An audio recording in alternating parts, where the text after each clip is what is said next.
Welcome back to Season 3 of The Conscious Artist. I am truly honored to share this very special season with you all. It features a number of extremely inspirational, strong, powerful, courageous, and brave women from around the world, and I want to dedicate this season to women everywhere. The women in my family that have supported and loved me from day one, the girlfriends that are a reminder that family is not just through blood, and to the revolutionary women everywhere in the world that fight for their freedom and the freedom of others every single day. I am continually in awe of the women in my life and women all around the world, so thank you for being a daily inspiration. On that note, let's get started with Season 3. Welcome back to another episode of The Conscious Artist, a safe space for conversations around mental health awareness for musicians, artists, and all human beings.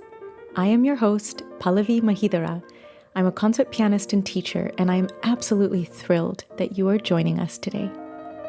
My hope for this show is that it will give all of us a sense of solidarity and knowledge that we are not alone, and together, through these conversations, we can create more awareness and change for a healthier future.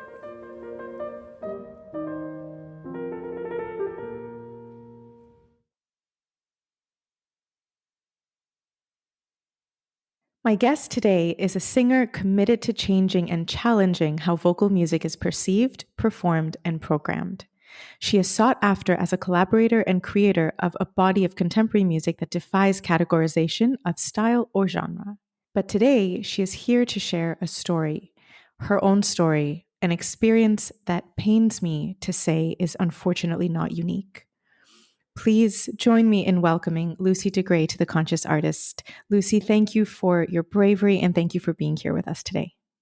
Thank you so much for having me, Pallavi. It's a pleasure. Your story involves a very heavy topic, sexual trauma, which, as I understand, essentially led to the loss of your singing voice. Is that correct? Yep. Would you mind sharing with us what happened? Sure. And just as a content warning, I won't go into any details about the assault except to say that it happened.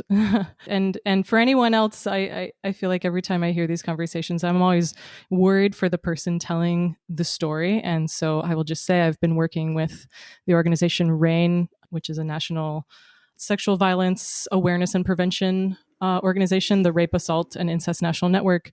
And I've been speaking with them since 2014.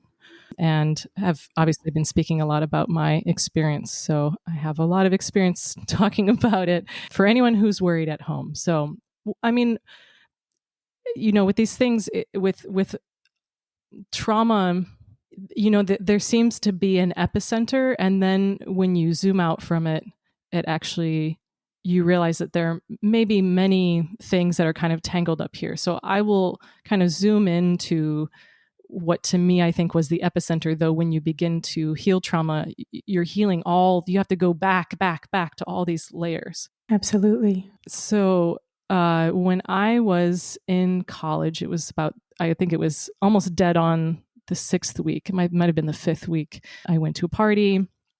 I was not a drinker, but who is at 18? And I had drank like part of a beer at a party and found myself just totally intoxicated in a way that, I'd never been before, like can't walk. And not knowing alcohol, I had no idea that was not what the feeling of alcohol is, that was a feeling of actually being drugged.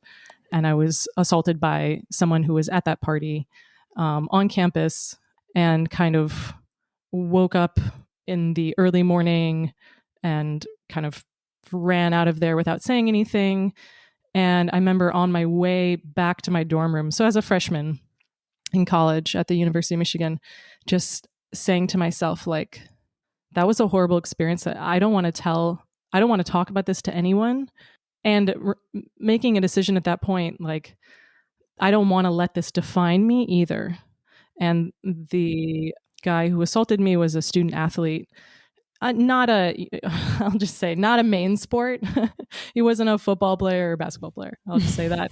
But nonetheless, I grew up in the state of Michigan. I grew up in Lansing, Michigan, and I knew that I would not, that women who made allegations, as they're called, which is a loaded word, against athletes, did not have an easy time. And I really didn't want to be spending my next few years in courtrooms talking with people about what happened, them going through my sexual history and parading that around. I just didn't, as a young woman, like, that will be my entire life if I decide to do that. Right. And so I just decided at that moment, like, I'm just going to pretend like this never happened. I literally made that choice. And I did tell some people around me, and I talked about it with some counselors that year and therapy and things like that.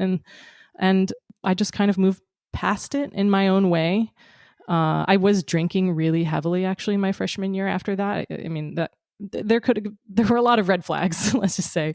But one thing about being a young girl at that moment in your life is you're cut off from all the people who knew you before.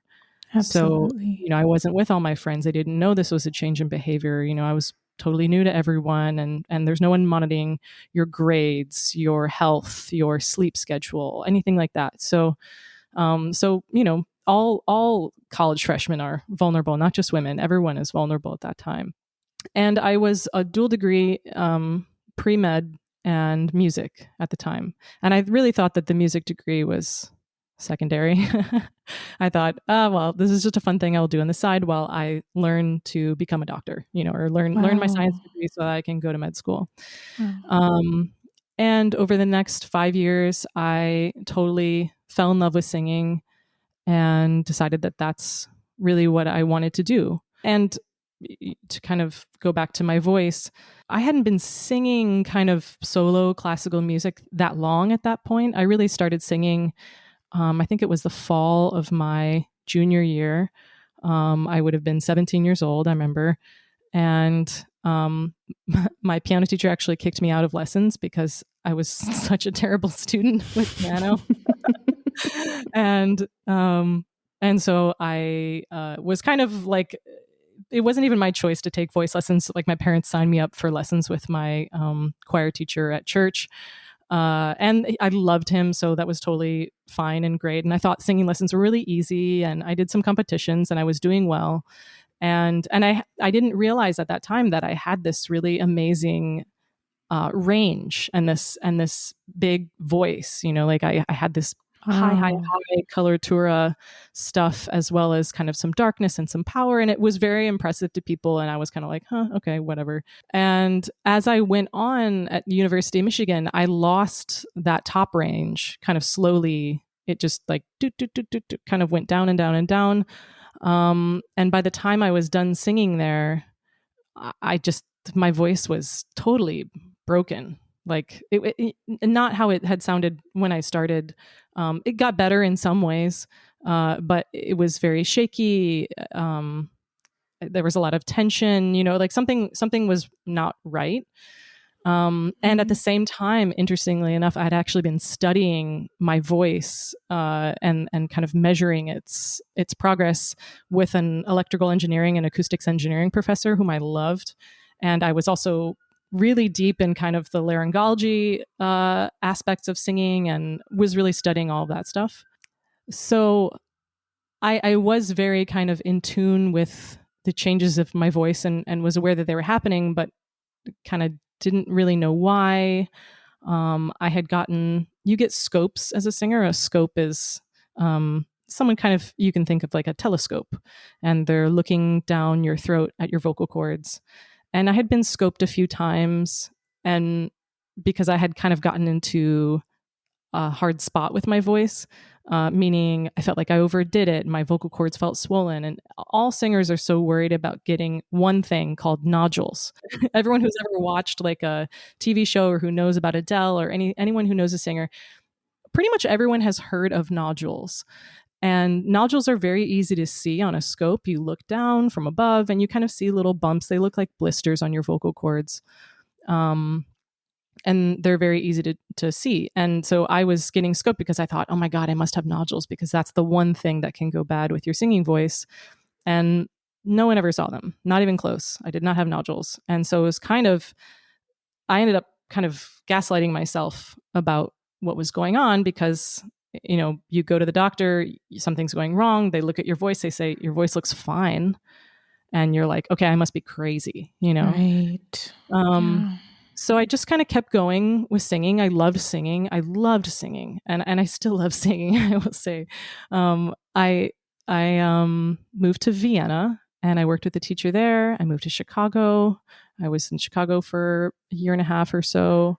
And then I went to grad school at Bard College, where I worked with Dawn Upshaw, Kaio Iwama, Edie Burrs, and um, like my singing voice was in and out. It was always at that point kind of in a state of crisis.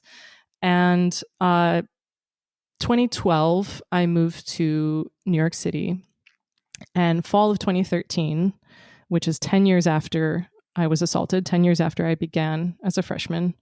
So now I'm 28. I did the first performance in my festival called Resonant Bodies Festival.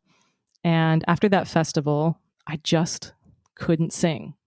No matter what I did, any warm up was painful. My voice felt hot. And I just kind of waited, because that's always what I had done to kind of get out of those spots. I was like, okay, I'll go on vocal rest, which is not singing for any amount of time, really. It can be a day, it can be a week, it can be a few days. And I was on vocal rest for like 3 weeks, and nothing happened. My voice was still feeling awful from just like a humming warm up, which is like the first part. It's like your pre warm up. It's not even your warm up. Right. And I ended up going to a wonderful ENT in New York City, Dr. Peek Woo, and he did a different kind of scope on me, and this is important. He did a scope that has a really bright strobe light on it, and it actually looks at the movement of the vocal cords, not just kind of the edges of the vocal cords. And he saw right away that I had that my vocal cords were not responding in the way that they should, that they were moving slowly. Your vocal cords are shaped like a V, and they should kind of come together evenly in the middle. The two sides of the V move together to meet, and then they buzz, kind of like a reed does. And that's how you make sound. And one side of my vocal cords was moving about half as far as it should, and the other side was having to move, the full way plus 50% to meet that other vocal cord, which is why my vocal cords were getting so tired. And he told me right away, he said, it looks like you have paresis, which is similar to paralysis, except paralysis is where the nerve is disconnected completely, and no energy can kind of get to the muscle and make it move. With paresis, the nerve is kind of clogged. And so some energy is getting through, but it's going slowly. It's much weaker. And he told me at the time, you can think of a car engine. And, if the gasoline is trying to get to the engine, but that pipe is clogged, it won't get there as fast and there won't be as much. So, like essentially something being blocked. Exactly. Right. And this was early October 2013. And what had been happening this whole 10 years since I was assaulted, I had not talked about it. But over the 10 years, I had what I think, I'm kind of self-diagnosing here, and with talking with other people, professionals, they agree, delayed onset PTSD. Where something can happen to you, you seem kind of fine, you're not displaying any signs of PTSD, and then they kind of come and they get stronger and stronger and stronger. So I was waking up at night, I was having flashbacks, and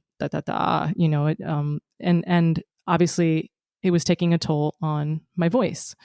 So I asked my doctor, what can cause paresis? He said, we really don't know. It can be anything from a virus. Well, we think that it can happen from a virus. Was there any point at which you got really sick and lost some of your top range, or lost some power to your voice? Like, was there kind of one incident that took your voice out. And this is common. This happens to people all the time, just people on the street, Right. and professional voice users are probably going to notice it much faster. So I actually went back, thinking like, oh, well, I don't know. Was there something that I just didn't notice? Like, I feel like my voice has been kind of declining over time, but maybe there was this one point at which my voice did this mega decline. So I went back and I made a chart of my health, and I had all these recordings. I mean, I had recordings going back to high school of my voice. I was like an obsessive recorder of my voice. And because I was doing this research with this acoustic engineering professor, I actually had like literal data on my voice. And so I went back and I made a chart of kind of my vocal health and my range and my perceived kind of power. And there are some, the nice thing about classical music is there are pieces that you repeat over time. And so I kind of went back and listened to pieces that I sang when I first started singing to the end of college, and ones that I was trying to sing, more recently, and kind of looked at how they declined. And so I made a color chart. If green, if my voice was doing great; yellow, if it was iffy, and then red and darker red if it was very bad. And it kind of charted this, like I said, slow decline. And then I actually had never looked back at my health records. And I went back through them. And if anyone has ever gotten their health records from their undergrad, what's on top is the most recent visit. So I started with the most recent visit and kind of put it in. And I had a lot of like health issues as an undergrad. I was sick a lot. And I had a lot of back pain. So I was in physical therapy. So I was kind of sorting through all of this, and I had digestion issues and, all these things. I was grinding my teeth at one point. It's like you kind of look back and you're like, oh yeah, it all adds up. Right. Yeah. And I went back, and then I found kind of adding this to my chart and my kind of personal health. Like my body health, and marking, okay, here I got mono, here I had walking pneumonia, oh my gosh, here I had mono again, here I like every sickness. And then I got back down to the very first paper in my chart, the bottom of this huge stack, and I had never read these. And it was when I had gone to the health service after I had been assaulted, because I went to the doctor because I knew if something like this happens to you, you should go see a doctor. And I read for the first time what she wrote there, which said, had sexual encounter this weekend that went further than she intended, but she put O/abuse, like not abuse. And I read that, and I had never read that before. And I realized this whole time, this whole 10 years, I had thought that the doctor didn't understand me. I thought that I hadn't communicated to her what happened. And I realized reading this, she knew exactly what happened. Oh my God. But she asked me a question at the time. She said, did he force you? And I said, no, because I was drugged. There was no force. I was a limp body. There was no way I could resist. And, so I read that there, and it all just kind of, like, it all clicked, and I realized that I had actually evidence basically sitting with me, written evidence of the assault. And that's the one reason why I was not going to court. I didn't have evidence. I didn't have a rape kit. I didn't have witnesses, and I was not going to go to a fight that I didn't think I could win. And so it all kind of came together at that moment. And also I was trying to find any scientific article I could about paresis and about vocal loss, kind of sudden vocal loss or just vocal loss. And I found 2 articles that talked about victims of sexual violence, and that they would have vocal loss if they hadn't spoken about what had happened, and that they seemed to gain their voice back when they did talk about what happened. And that was the only thing I could find at the time, but it also just ignited something inside me that said, Lucy, you have to talk about this. You have to talk about this. If you want to get your voice back, you have to talk about what happened. And I also knew eventually that I was not just going to have to talk about it, I was going to have to sing about it. I was going to have to put it through my singing voice, because that's what I lost. I didn't lose my speaking voice. I could actually speak okay at that time, when I was going through this really hard vocal time. The speaking was fine. It was the singing, for some reason, that felt horrible, and just wasn't working. So that was 2013. And again, it was just kind of like, okay, we're planting the seed for something in the future. And it took me 6 years, to kind of build this multi-part series up that I called the processing series. And then COVID happened, but but that was it took a lot of work, but eventually I did the thing that I wanted to do, which was to put it through my singing voice, to sing about what happened, and to heal my body by being in a community, being held in a community, and reflecting on what happened, and doing it in a very public way. And I guess I'll just kind of pause there. Wow. First of all, I can't thank you enough for your courage and your strength and your bravery, for everything that you have grown through this with, and your ability to share it with us. I really, really thank you for that. There's just, oh my God, there's just so many things to unpack. First of all, I would love to talk more about the impact of trauma on our bodies, because I think so many of us don't realize how much trauma is stored within our bodies when we experience any kind of trauma. Yeah. I would love to hear your experience with learning how, I mean, clearly it was affecting your vocal cords, Right. and how you were able to heal through that. Like, what were the actual steps of the process as you started? Yeah. Well, being a singer, you get so much body awareness training, and singing is about feeling. It's not you're not externally, you have no fingers to watch. There are no buttons to press.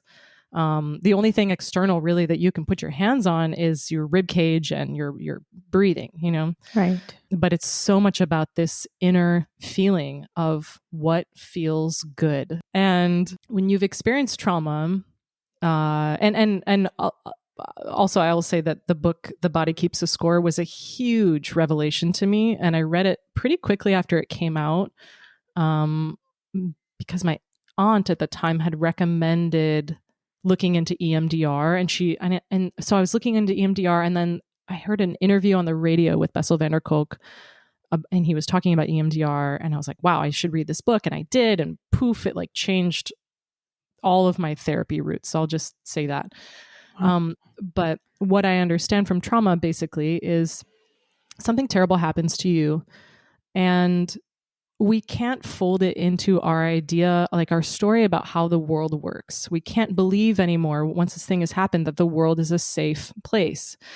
But that's a very hard way to live, because you have your adrenaline constantly up and kind of running the show in your body, and your body needs to do other things besides be scared. It needs to digest, it needs to heal, it needs to grow, it needs to sleep. And when the adrenaline is running, it's kind of interrupting all of those processes. So our body, being the magical, amazing thing that we can't even understand how amazing it is, it shuts that down so that we can kind of get on with our lives. And when it shuts down the memory of the trauma, and it kind of cuts it off from the rest of from your memory, from your kind of cognition, and what ends up happening is that we dissociate. There's a correlation between the memories that we don't want to remember and the body. And so we have an actual, from my experience, and I'm sure that there are different scientific takes on this, but there were parts of my body that I just couldn't feel. And as I started to rehabilitate my voice, I realized how many kind of, like when you do a body scan from head to toe and you kind of slowly go down your body, it's almost like in your mind you should be able to make this beautiful kind of 3D topographic map of Right. the body, Right. inside and out. You can kind of feel everything moving. But when I did that, I had this huge like black hole in my back, kind of center-ish left, like behind my heart, where I just Oh. couldn't scan anything. And there was a bunch of stuff, it turns out, in my throat that I had no connection to. And actually, I had this awesome teacher who did something literally nutty. She had me put a walnut in my mouth, and she would have me put it, like, stick it way in the back of my mouth. And this sounds dangerous, but walnuts are so big, you're never going to swallow them. And she was simply doing it so that I could feel my soft palate, and I could feel kind of the things that are in the back of the Mm. throat, and the ridginess of the walnut kind of wakes up that area. And then you take it out of your mouth and you realize, oh my gosh, because I touched that, now I can kind of feel it. And so weird things like that would kind of wake up my body. I started seeing this laryngeal masseuse. And a laryngeal masseuse is a masseuse for your larynx, where your vocal cords are. And this woman works with vocal professionals in New York City, Broadway singers, sportscasters, beatboxers, opera singers, everybody. And she would massage in my throat, like, or, in the kind of delicate muscles around the larynx.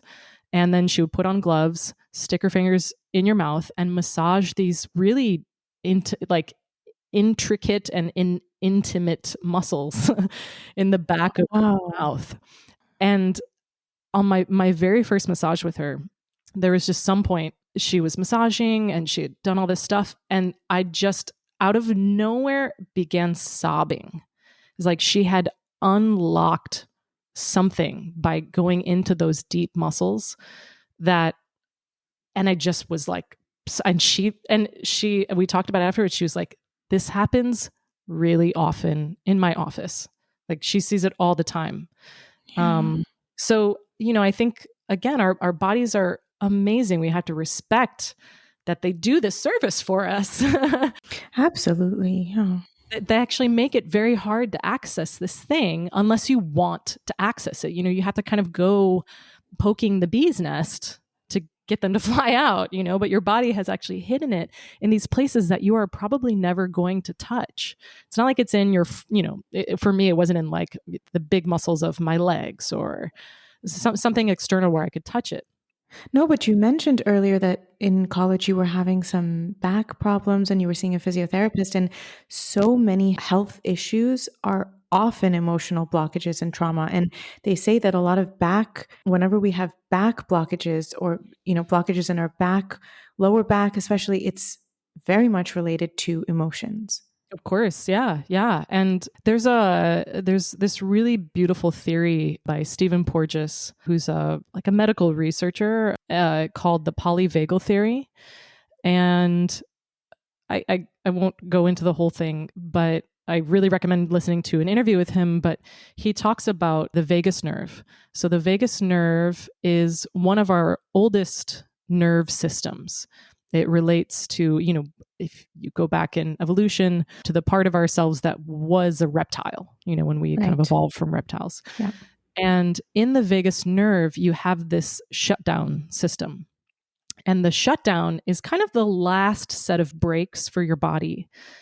We have other systems. We have fight and flight, which are in your sympathetic nervous system. But that's not part of this track of the vagus nerve. We're talking about the autonomic nervous system, which is kind of the deepest, most ancient. And when something really terrible happens to you, where you feel like you are trapped and there is no way out physically or mentally, your body will turn on this kind of emergency brakes and it will shut everything down. And that is a very hard thing for your body to go through. But it's also, like I said, this amazing kind of eject button. And that's what happened to me. I'm sure when I was assaulted, my body shut down because I couldn't get out of the situation. And you have to kind of go back and heal that. But the vagus nerve is what the vocal cords come off of. The vagus nerve controls your breathing, your heart rate, and your digestion. And so it's kind of the most true thermometer of your emotions as well. It's the most basic one.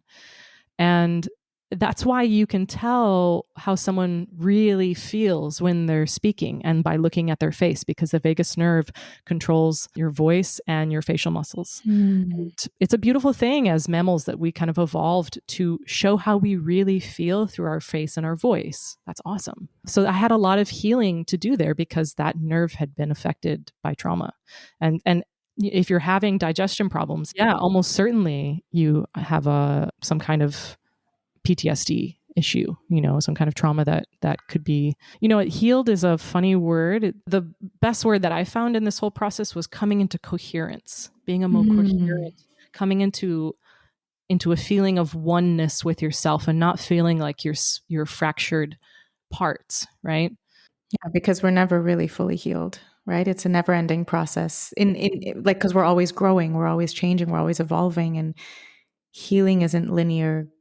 Grief isn't linear. Growth isn't linear. Progress isn't linear, right? And feeling whole in yourself is great, but what about feeling whole in your family, in your community, in the world? It's kind of a never-ending, with nature. It's a never-ending wholeness that we can be seeking, and it's a beautiful journey to go on that, to start with yourself, and then go into your relationships, and then go into your community, and then go into, or whatever. Or maybe you want to go outside in. Maybe you want to start with community and then go into your, it's like all roads are great, and it's a beautiful journey that we are all going on. I haven't met one single person who has not gone through some version of this, Yeah, I feel lucky that I'm able to talk about it and share it. But like you said at the beginning, this is by no means unique in a way, So many people have gone through this. So, and that's one of the really sad things that most,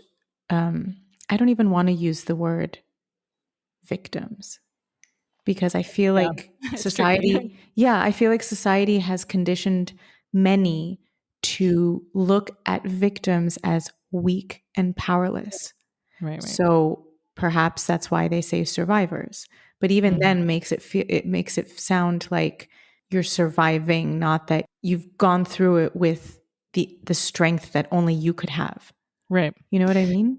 It's tricky. We and this is very much of our time right now. We want to find other people who know what we feel like. We want groups. We do need that kind of support. However, once you create a group, you do end up kind of sectioning yourself off. And if you really are looking for wholeness, you have to find a way to bring people into that group, or bring the group out in a way. Does that make sense? I don't know. It's like when we so identify as, I'm a survivor, I'm a victim, I'm over here, and I'm with the other people who are victims. We're kind of not recognizing. I mean, it's a step in the process, and I really did fall heavily on the support of other survivors of sexual violence, and that group kind of went outwards. But for me, it was a growing up that I had to do, a realizing that, like I said, everyone has quote been a victim. Everyone has gone through hard times, and everyone is dealing with it in their own way. There's not one way to do it, but pain and trauma are universal. Absolutely. And we can all relate to each other about having gone through it. Yes, some people are dealt a completely unfair hand, like what seems like an impossible situation, or, baggage to carry. But in a way, everyone can understand it. So yeah, I guess I had to kind of wake up to the fact that I was kind of separating myself further by identifying that way. Yeah, but I feel like society has also conditioned us to feel separated, those that have experienced especially sexual trauma, because there's a huge amount of shame that is associated with speaking about it.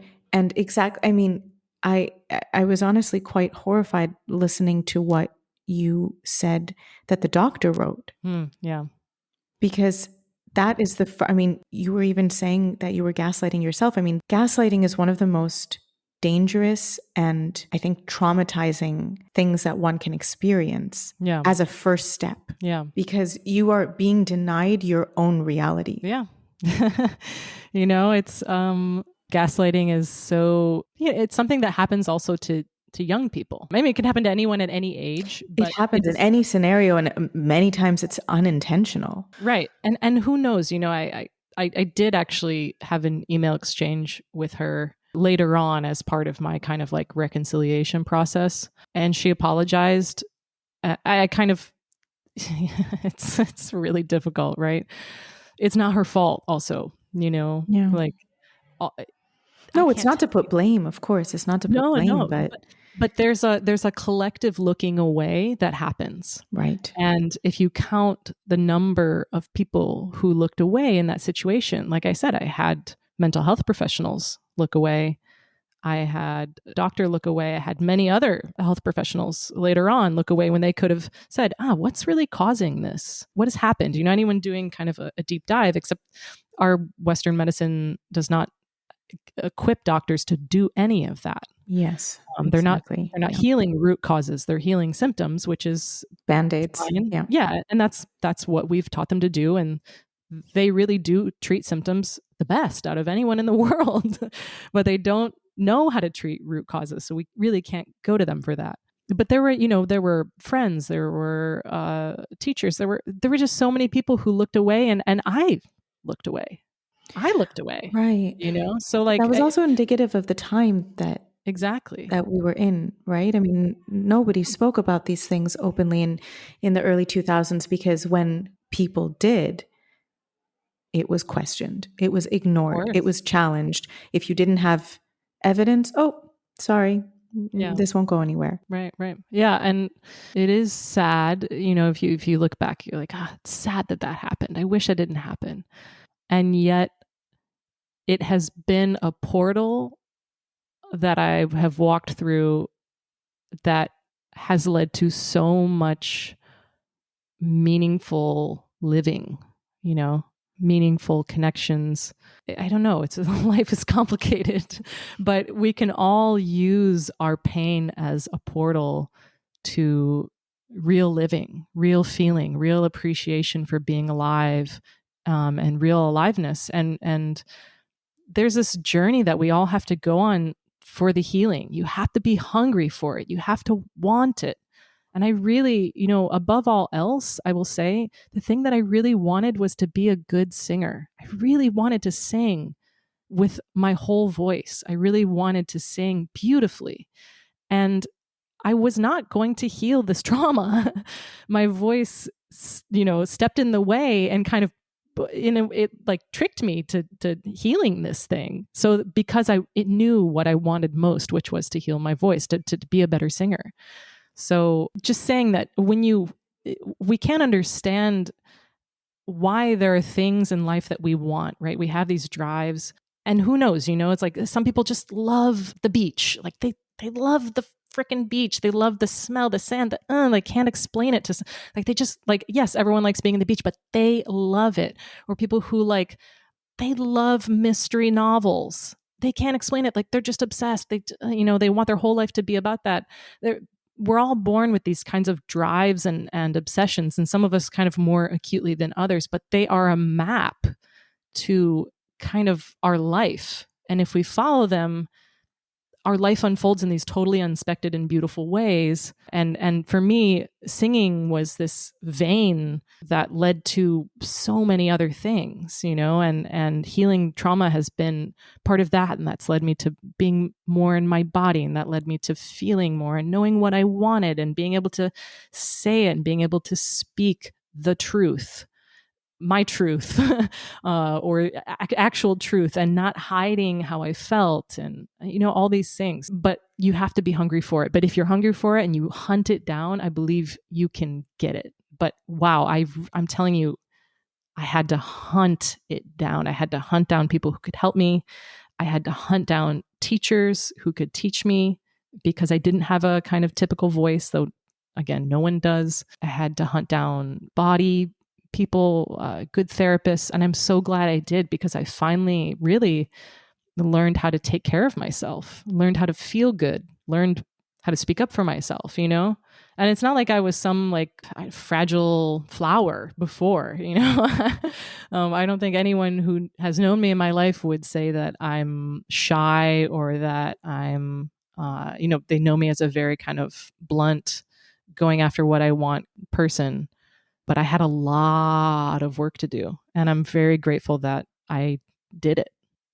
That is so beautiful. Really, thank you for sharing this with us. And I say this often, it's not the difficulties that we face in life that are as important as how we move through them and how we grow through them, because that's what shows our character to ourselves and helps us to find our strengths and who we really are. And I want to thank you for being you and for your bravery and for your strength and your courage, because what you've shared with us is obviously just a tiny percentage of everything that you've been through. But I know that along the way, you've not only found the strength for yourself, but you've given strength to so many others and given a voice to so many others. And that is powerful beyond words. So thank you, Lucy. And I think it's very easy to feel alone and isolated, and I'm the only person who's going through this and no one can possibly understand.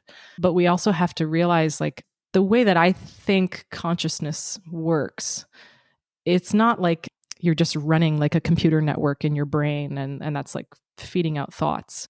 Your body is more like a radio, and things are coming through you. Thoughts are coming through you. They're coming to you and you're picking them up. You're picking up emotions. You're picking up ideas. You're picking up inspiration. You're picking up pain that's around you. And we often, I think the way that we view how our bodies work, and this kind of, the brain is the most important thing. Actually, this comedian I saw the other day, Sarah Siskind, she said, the brain is the most important organ in the body, according to the brain. Interesting. I don't think that that's how it works. And knowing more about, the autonomic nervous system, the voice, the vagus nerve, and how important your guts and your heart are to your cognition, to your overall, to your whole body. We are not a brain with a body.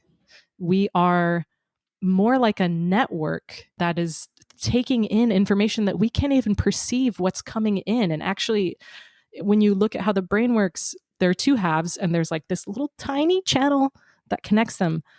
And 90% of that tiny channel that connects the left and right brain is there to keep information out. It's filtering what is passed throughout the brain. It's 90% stay out. So can you imagine? Basically, that means we're filtering 90% of the information that's coming to us at all times. Light, color, sound, smell, everything, all of our senses. But when we are experiencing something, you're not experiencing it by yourself, for yourself. You are going through something for other people. You're healing yourself. Yeah. When you heal yourself, you're healing other people at the same time, literally. You are carrying something that there are many, many other people going through. It's more archetypal than this solo, totally alone, totally isolated, totally unique thing. So I think somehow we have to come up with a way of viewing how we exist in this world to be much more universally connected, if that makes sense. Like, I was not just carrying the shame and the pain of my own episode of sexual violence. Yeah. I was carrying it on behalf of all women. I was carrying it on behalf of my mother, my grandmother, my great-grandmothers. I was carrying it on behalf of anything that's been violated that had to shut itself down in response. I was healing my voice on behalf of everyone finding what they truly love and need, being able to articulate that, being able to communicate it, put it into words, and feel it in your body.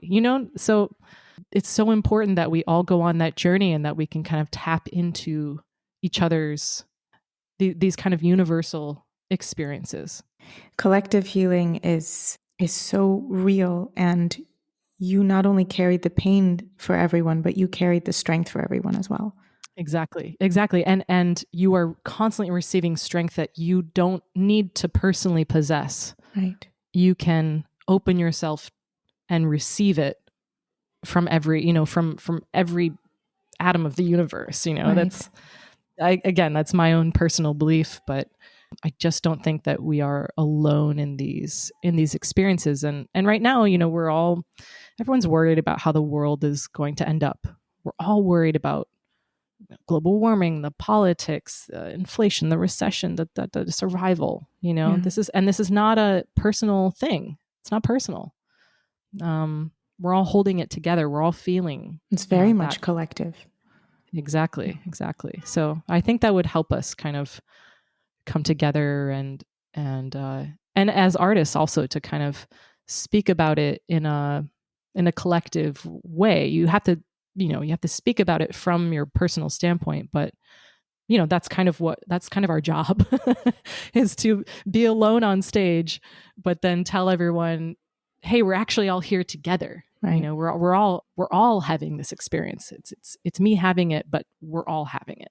Absolutely. Well, this is exactly why I started this podcast earlier this year, and this is why it is so important for me to have guests like yourself that are willing to share, because your strength and your vulnerability allows others to feel seen and heard, and might give them the strength to heal something that might need to be healed as well. Yeah. So thank you, Lucy. Thank you so much for being here.